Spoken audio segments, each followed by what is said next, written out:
Dans la paracha de Shemot, nous est raconté la naissance de Moshe Rabbeinu dans les détails.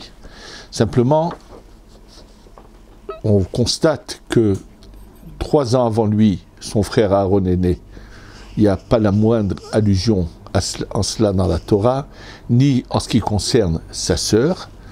Lorsqu'on nous parle de sa naissance à lui, apparemment, il y a trop de détails qui n'ont pas de sens, apparemment, mais au contraire, on va voir que qu'est-ce qui est caché derrière ces mots-là, puisque, comme je vous l'ai toujours dit, la Torah n'est pas un livre d'histoire, ni un journal d'actualité et de faits divers. Alors, quand on veut nous parler de la naissance de Moshe, c'est le 2e chapitre dans Shemot, premier pasouk, Vayeler ish mi Bet Lévi. Est allé un homme de la maison de Lévi. Alors, où il est allé? Et on nous dit, et il s'est marié avec la fille de Lévi. Alors, où est allé cet homme? C'est-à-dire, il est allé. Bien sûr que on est de nouveau en face d'un problème où le pshat ne tient pas la route du tout. Les chachamim, il y a le drash, nous racontent qu'est-ce qui est caché derrière cette phrase. Et on va voir qu'il y a encore plus caché que le drash, c'est ce qu'on va essayer d'expliquer ensemble. Mais dans le pshat, ceux qui ont voulu s'en tenir au pshat, c'est-à-dire au texte lui-même, alors il y en a qui nous ont dit, ben oui, apparemment Yocheved était dans une autre ville, il devait aller de sa ville à sa ville à elle. Or, là on ne vient pas de nous parler du mariage de Amram avec Yocheved, puisqu'ils sont mariés depuis longtemps, comme le raconte la Gemara, et que tout simplement Amram, qui est le vieillard de la génération, qui est l'homme sur qui les yeux sont tournés, c'est-à-dire celui qui continue à transmettre l'enseignement de Yaakov. Et donc Amram décide, quand il entend les décrets de Pharaon, qu'on va tuer tous les garçons qui vont naître, ils vont être exterminés, donc se sépare de sa femme. Il dit à quoi ça sert d'avoir des enfants, de vivre cette vie-là, il se sépare. Et la Gemara de nous raconter que vient Myriam, elle lui dit, sa fille, qui est une prophétesse depuis son enfance, qui lui dit, mais papa, ton décret à toi est pire que celui de Pharaon, parce que lui, il a décrété que sur les garçons, toi tu décrètes sur les garçons et les filles, lui, il a décrété dans ce monde, toi tu décrètes dans l'autre monde, parce que une âme qui vient, même si ensuite elle meurt pour telle ou telle raison, elle va ensuite au Gan Eden. Bref, donc, le mot Vayeler est allé, Ish, un homme, on ne donne même pas son nom, un homme et Vayeler Ish, pourquoi on l'appelle ici? Pourquoi Vayeler Adam? Pourquoi pas le mot Adam? Le mot un homme peut être appelé Ish ou Adam. Donc les termes ne sont pas par hasard choisis comme ça. Et on nous dit donc qu'est allé un homme, où il est allé, c'est ce qu'on va essayer de voir ensemble. Ensuite, Vatar Aisha Vatelet Ben. Donc elle est tout de suite tombée en grossesse, elle a eu un garçon. Vatere Oto Kitov. Elle a vu qu'il était bien. Ça veut dire qu'il était bien. Et on nous dit Vatit Peneu Shlosha Erachim, elle l'a caché 3 mois. Alors bien sûr, tout de suite, plusieurs commentateurs se posent la question. Chaque maman aime son enfant, et chaque maman aurait caché son enfant. Or, apparemment ici, on nous dit, elle a vu qu'il était bien, elle l'a caché 3 mois. Qu'est-ce que ça veut dire, va terrer auto? Elle l'a vu, elle a vu que lui, qui tov hu, qu'il était bien lui. Vous voyez donc, on est de nouveau confronté à ce que dans les termes des choses qui ne marchent pas. Et vous verrez d'ailleurs, je vous dirai tout de suite ce que dit le Zohar sur ces 3 mois en question. Il nous dit qu'il s'agit de l'âme de Moshe lorsqu'elle veut descendre, qu'on la protège des mois où le Samermem ou l'ange du mal domine, qui sont Tammuz, Av et Tevet. Et c'est ça ce que ça veut dire qu'il est caché 3 mois, mais on va développer un peu l'explication réelle, profonde de ce qui est marqué dans ces psukim. Et une fois qu'elle n'a pas pu le cacher, maintenant le mot comment le cacher, c'est marqué Vatitspenehu. Alors ce mot-là de tsafoun, caché, c'est ce qu'on utilise le soir de Pessah quand on parle de cacher la ficomène, tsafoun barer, kadesh ou hatz. Et à la fin des signes du Pessah, on dit tsafoun, la chose qui est cachée. Et d'ailleurs, il y a un pasouk, Marav Tufra, Asher Tsafanta Lirecha. Combien il est grand, le bien, le mot tov, de nouveau, regardez, Asher Tsafanta, que tu as caché pour ceux qui te craignent. C'est-à-dire que Hachem a caché quelque chose de bien pour ceux qui le craignent. Et là, on voit le mot tov, et on voit Tervatitz Penehu. Et bon, ensuite on dit Velo Yachla Od Hatsefino. Elle n'a pas pu le cacher encore. Et alors, faut tous ces des mots qui ont l'air en plus, dans quoi elle le met, dans quelle sorte de berceau elle va le mettre. Et elle le met dans le Nil, dans le fleuve, oui. Sa sœur va le surveiller de loin. Et on nous dit, la fille de Pharaon est descendue pour se laver dans le fleuve. Et elle voit trouver cet enfant. Il s'agit de Bathia, la fille de Pharaon. Et là, alors, pour mieux comprendre en réalité de quoi il s'agit, je vais vous citer un peu quelques passages de la Gemara dans Masechet Sota, page 12, versant 2 et page 13. La Gemara dans Masechet Sota nous révèle un peu les choses. Donc la Gemara là-bas, en long et en large, nous explique ce qui s'est passé. Et dans le Midrash également, c'est mentionné, Myriam annonce, ma mère va mettre au monde celui qui va venir délivrer le peuple d'Israël. Et la Gemara raconte donc tous les événements. Je vous ai déjà dit comment Amram se sépare de Yochevet, la reprend. Et à quel âge elle a, Yochevet, quand elle va faire naître Moshe Rabbeinu? 130 ans. Il n'y a pas de hasard à cela. Qu'est-ce que c'est 130 ans? Adam Arishon, le premier homme, après avoir fauté, se sépare de sa femme pendant 130 ans. Et après 130 ans, va naître le troisième enfant d'Adam Rishon, puisqu'il avait eu au début Caïn et Hevel. Le troisième, qui s'appelle Shet, va naître. Après 130 ans. Et là, pareil, après 130 ans. Donc déjà, bien sûr qu'il y a un lien, on en a parlé dans les cours des années précédentes. Et je vous ai déjà dit que Moshe est le Gilgoul, la réincarnation de Shet, également de Adam Arishon et de Hevel aussi. Dans les lettres de Moshe, Moshe, Shet, Hevel. Moshe, les trois lettres de son nom, même c'est Moshe, Shin, Shet, et He, c'est Hevel. Donc, ce Moshe Rabbeinu, on va tout de suite expliquer qu'est-ce que c'est cette Neshama. Et après 130 ans, comme la Gemara le dit, Yochevet le met au monde. Simplement, le Harizal explique qu'il y a des Neshamot qui sont des Neshamot d'un très très très haut niveau, qui descendent, qui viennent dans ce monde, et leur grossesse dure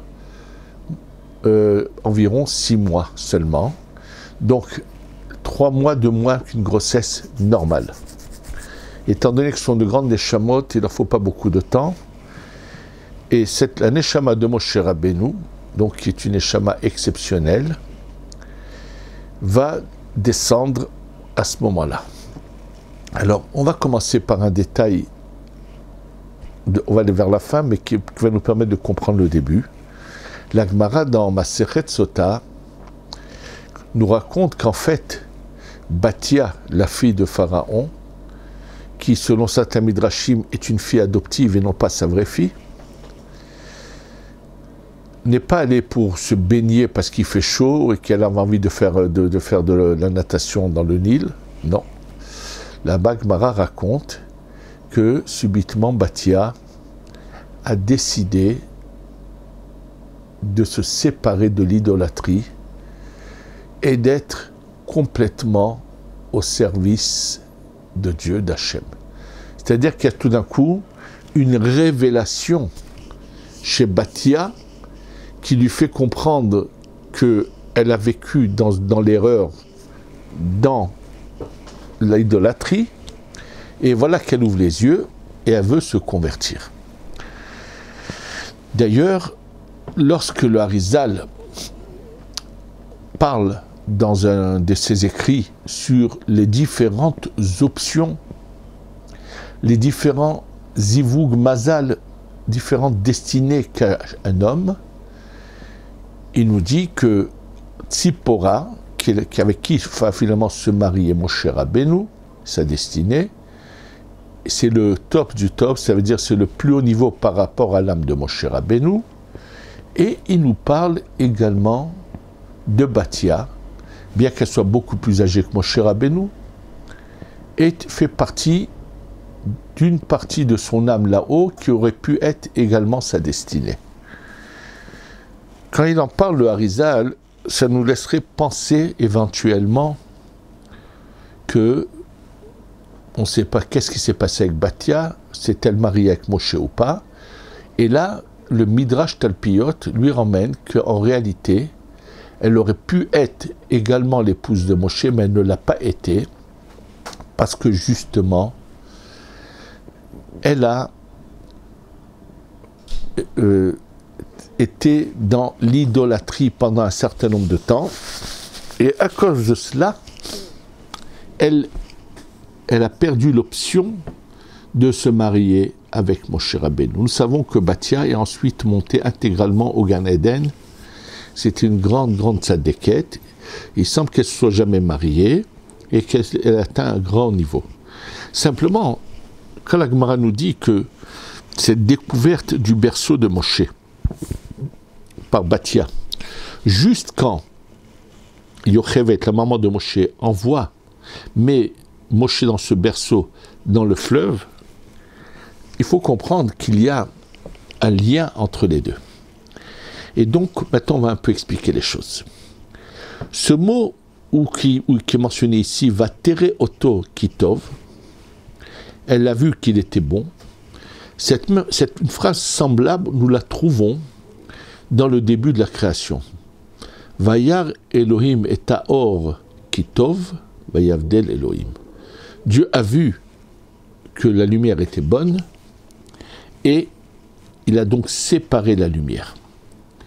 Et là, Rashi, dans cette phrase de Bereshit du début de la Torah, Rashi dit cette phrase ne peut pas être expliquée dans le pshat.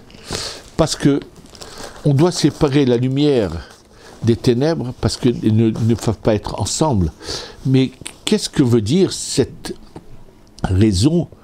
Vayar Elohim, Dieu a vu, et Taor, la lumière qui t'offre qu'elle est bonne, pour ça il la sépare, mais c'est pas parce du fait qu'elle est bonne la lumière. Et là, Rashi nous dit on est obligé d'arriver à ce que la Gemara dit dans Masechet Chagiga Daf Yudbet, donc dans le traité de Chagiga, page 12, qu'en réalité, il ne s'agit pas de séparer le jour et la nuit, la lumière des ténèbres, il s'agit d'une lumière particulière qu'on appelle le Or Aganuz, cette lumière divine d'un très haut niveau, que Dieu a vu que cette lumière avait une portée, une grande portée, ne voulant pas qu'elle soit utilisée par le mal, donc Dieu va cacher cette lumière, il cache cette lumière, et ce seront les tzadikim qui l'utiliseront plus tard. Alors quand on voit cette comparaison dans les mots, Vayar Elohim, Dieu a vu, et Taor, la lumière qui t'offre, qui est bonne, et on voit ici ce qui est marqué, Vata'ar, Vatere Oto, elle l'a vu à lui, Kitov, donc comme la Gemara dit, lorsqu'il est né, la maison s'est remplie de lumière. Il est né circoncis.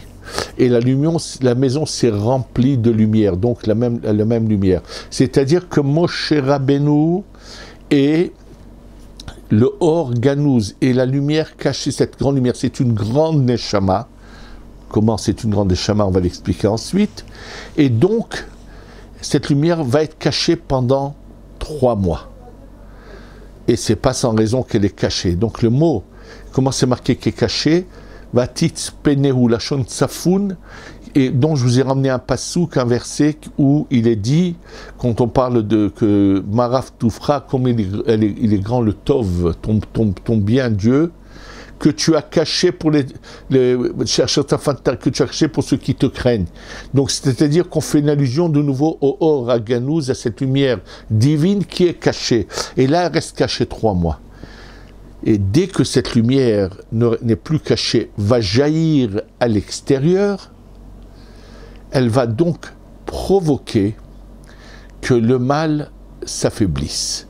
C'est pas par hasard que juste au moment où Moshe sort à l'extérieur, est emmené dans ce berceau sur le Nil, que Bathia veut se convertir. En fait, là, il y a un grand secret dans ce qu'on nous disons.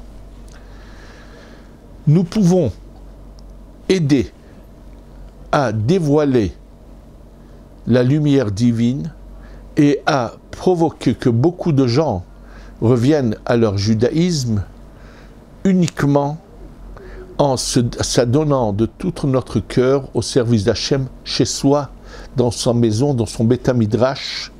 Celui qui est porteur, qui arrive à être porteur de cette lumière divine qu'on appelle le Or Ganouz, par son attachement à Hachem, à Dieu, par son service à Dieu, va véhiculer dans le monde une lumière qui va écraser le mal et qui va faire que les gens subitement aient envie de faire teshuva. Et sachez que souvent, il y a des gens qui ont envie de revenir à leur judaïsme sans que personne ne leur ait dit quoi que ce soit. C'est d'eux-mêmes qui vont vers leur judaïsme. Et cela, on le voit ici. Moshe, la lumière de Moshe est cachée, c'est pas juste caché dans une pièce de la maison, c'est-à-dire que Yochevet, qui est au niveau, avec son mari bien sûr, Amram, sont capables de faire en sorte que cette lumière reste cachée. C'est pas par hasard, c'est 3 mois. Parce que cette lumière, avant qu'elle jaillisse dans le monde, elle doit passer toujours, il y a toujours 3 niveaux qui sont mentionnés dans la Kabbalah. Donc ces 3 mois font allusion à 3 niveaux. Et c'est ça ce que veut nous dire le Zohar, que on nous dit, il est caché de 3 mois qui sont dans lesquels domine le mal, qui sont le mois en été de Tammuz et de Av et en hiver de Tevet. Les 3 mois dans lesquels l'ange du mal domine. C'est-à-dire que cette lumière va s'amplifier, se fortifier avant de pouvoir aller jaillir à l'extérieur.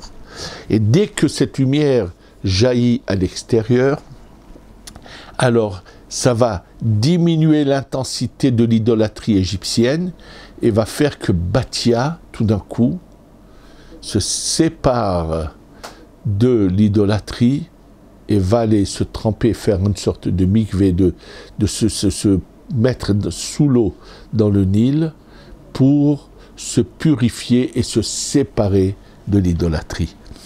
Et donc, ce que nous fait également savoir le Harizal, quand on nous parle de sa sœur, Vatetatsev Achoto. Qu'est-ce que ça veut dire le mot Vatetatsev? Elle s'est mise debout, elle s'est mise en place, sa sœur. Et on ne nous dit pas Myriam, on nous dit Achoto. Oui, et on nous dit Merachok. Est-ce que c'est important si elle le surveille de près ou de loin? Alors, la Harizal, la Kabbalah de nouveau nous dévoile ce qui est marqué dans ces mots-là. Et mort la Chochma Achoti At. Dis à la sagesse, tu es ma sœur. La Gemara nous dit dans la Sechet Brachot, quand elle parle des rêves, Elle nous dit que quelqu'un qui a une bonne moralité, qui est quelqu'un de sain d'esprit, et qui a un rêve bizarre, dans lequel il ne s'impurifie pas. Et dans ce rêve, il voit qu'il a une sorte d'union avec sa mère, sans avoir eu la moindre impureté pendant cette nuit-là, ce rêve-là.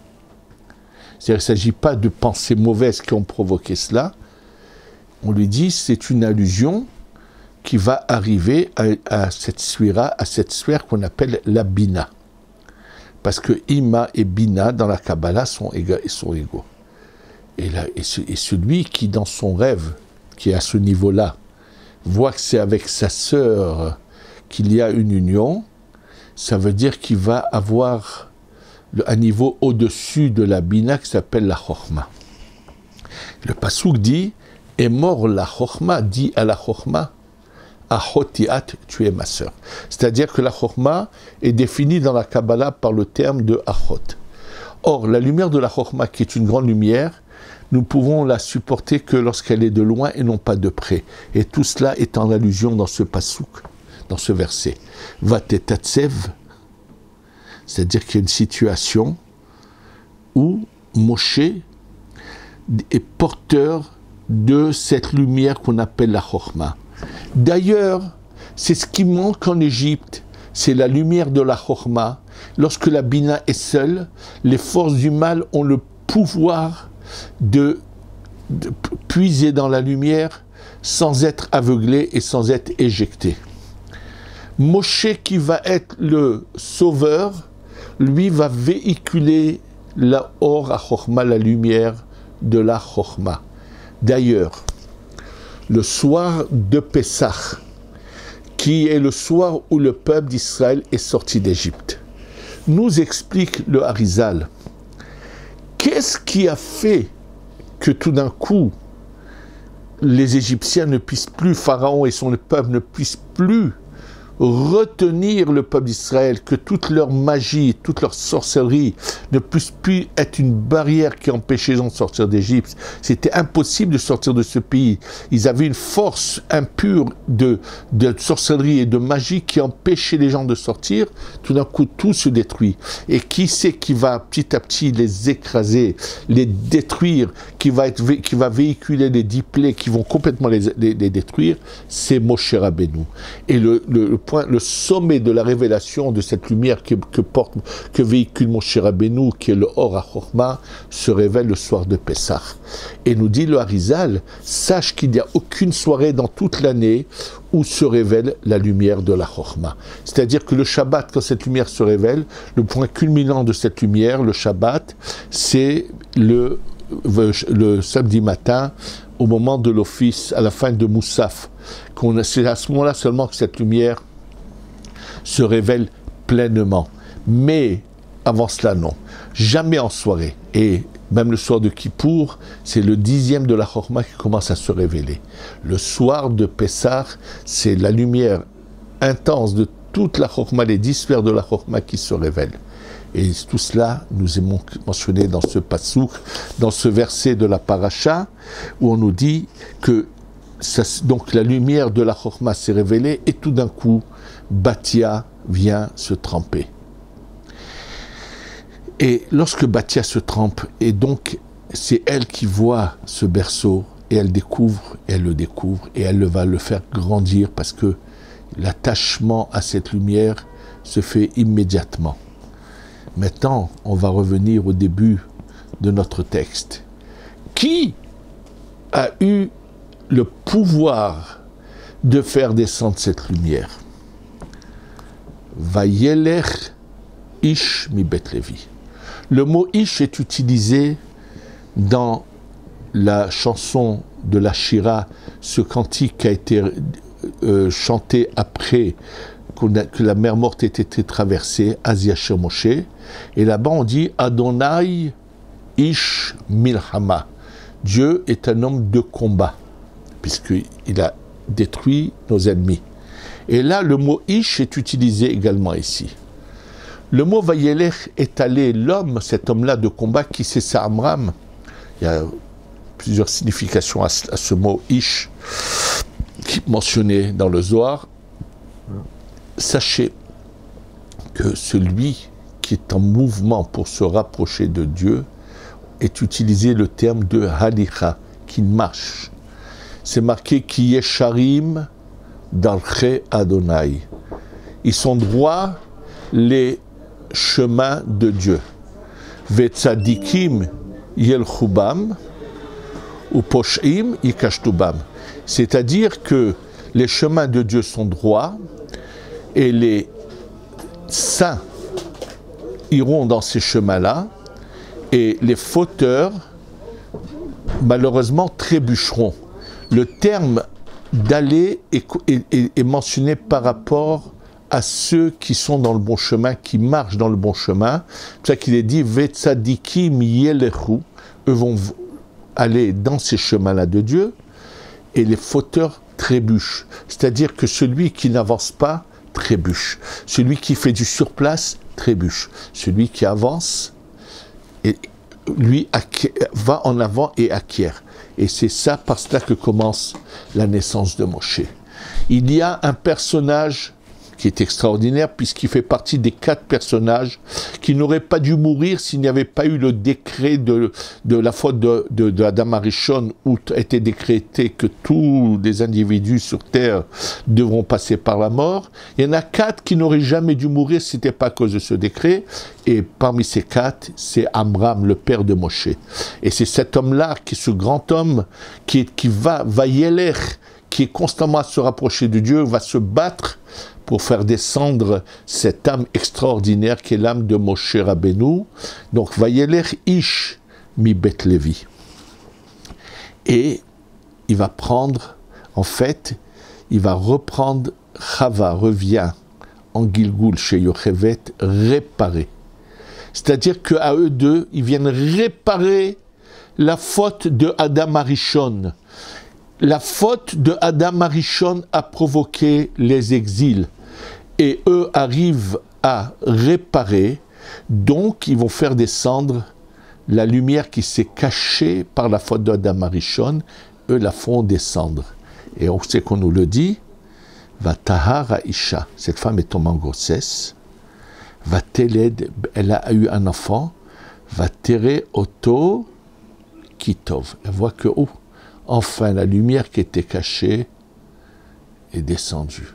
Mais cette lumière est descendue dans un monde de mal. Donc il faut que cette lumière s'amplifie et soit forte pour ne pas être détruite avant qu'elle puisse agir. Donc elle a 3 mois, ce sont les 3 niveaux qu'il faut, de la même manière qu'un homme il a 3 niveaux dans sa vie, fœtus, enfant et vieillard, qu'on appelle Ibour, Yenika ou Mochin, c'est pareil. Et une fois que cette lumière s'est renforcée, elle jaillit à l'extérieur, alors la suite, comme on le voit. Maintenant, ce qu'il faut savoir, ce que je vous ai déjà dit quelquefois dans certains cours, c'est une âme de grande valeur qui se trouve au Gan Eden. Bien sûr, comment est-elle arrivée? Qui a fait que cette âme soit si grande? C'est tout simplement, chose que j'ai souvent mentionnée dans mes cours, qu'avant qu'il y ait cette étape des 6000 ans de ce monde dans lequel nous sommes, où on arrive en fin de parcours, où c'est imminent que la Géoula, la délivrance de Dieu arrive et on passera à l'étape suivante, on a tous déjà passé une étape où on avait un libre arbitre. Et Moshe a fait partie des meilleurs de cette étape. Et le Harizal nous révèle quelque chose. Il nous dit que Moshe, la source de son âme, vient d'un niveau où la lumière, justement, normalement est cachée. Et il nous explique, lorsque Moshe monte, il voit Rabbi Akiva. Mais qu'est-ce que moi, il peut voir Rabbi Akiva? Rabbi Akiva n'est pas encore né. Donc comment, lorsque Moshe monte chercher la Torah, il voit Rabbi Akiva? Oui, il voit l'âme de Rabbi Akiva là-haut, qui a un potentiel très puissant en elle, et qui a accès à une lumière qui est au-dessus des lettres. Et normalement, Moshe Rabbeinu, la source de son âme, ne donnait pas accès à cela. Nous dit le Harizal, sache que Moshe, cette âme, quand elle descend dans ce monde, par ses actions extraordinaires, il va dépasser le cadre de l'origine de son âme, et va arriver au niveau de ceux qui ont une âme qui vient d'un endroit où la révélation de la lumière est plus grande, et lui va réussir. Donc en fait, là déjà, on voit qu'il y a en puissance une lumière qui normalement est cachée, qui va réussir à dépasser son cadre et à se révéler. Et c'est ça ce qui nous est raconté par rapport à Moshe Rabbeinu. Et d'ailleurs, on va nous dire dans cette paracha que dès qu'il grandit, il sort, il dit Vayar besiv lotam. Il va voir leur souffrance. Et Rashi dit des mots, nous dit Nathan eno velibo, il a mis son œil et son cœur pour voir. Rashi ne dit pas juste des mots comme ça. Rashi nous fait une allusion. Les yeux, c'est le or de la chokma, la lumière de la chokma, qui sont en allusion dans les yeux. Le yud, le he, le vav et le he. Le yud qui est la chokma, yot chokma keduma. Moshe Rabbeinu va, par sa lumière, venir, et bien sûr, et qu'est-ce qu'on voit? Lorsque le mal veut se manifester, il y a un Égyptien qui va aller violer, qui va aller faire du mal à une femme, Moshe va l'enterrer. C'est-à-dire la lumière de Moshe est tellement puissante que le mal, c'est l'inverse maintenant, c'est le mal qui va être enterré et la lumière va aller en se répandant. Et donc, Moshe va d'abord passer une période de 80 ans et puis, quand il va finalement arriver à son sommet, il revient en Égypte et il va lui véhiculer les 10 plaies, il va véhiculer le Or HaChokma qui frappe le mal et qui fait que le bien puisse jaillir et se répandre. Et c'est lui qui va finalement emmener la Torah, le Or HaChokma. Et je vous rappelle tout simplement que dans la lumière de la Torah, il y a le corps de la Torah qu'on appelle la Bina, qui sont les lois, et il y a la lumière intérieure de la Chokhmah, qui est bien sûr qu'a révélé Rabbi Shimon ben Yochai et le Harizal qu'on appelle la Kabbalah, et c'est ça ce que Moshe est venu nous transmettre.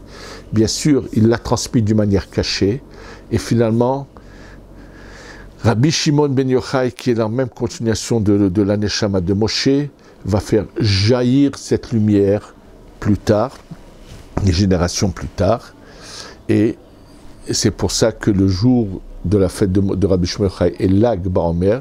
Lorsqu'on inverse les lettres Lag, on a Gal, Gilouï, révélation, et c'est ce qui est dit dans Gal Enai, on dit Hachem, aide mes yeux à découvrir, Ve'abita Nifleot, et je verrai les merveilles de la Torah. En tous les cas, quand on voit le texte sous cette vision-là, on comprend que la Torah n'est pas un journal de faits divers et que dans chaque mot est caché quelque chose qui vient nous révéler comment s'est passé ce processus, qui vient réparer Moshe Rabbeinu, comment sa naissance se fait. Et c'est ce côté merveilleux de la Torah qui, que lorsque nous le révélons, va aider à ce que beaucoup de gens feront teshuva et viendra la Geoula Shlema Shtavo Bimhera Beyamenu Amen.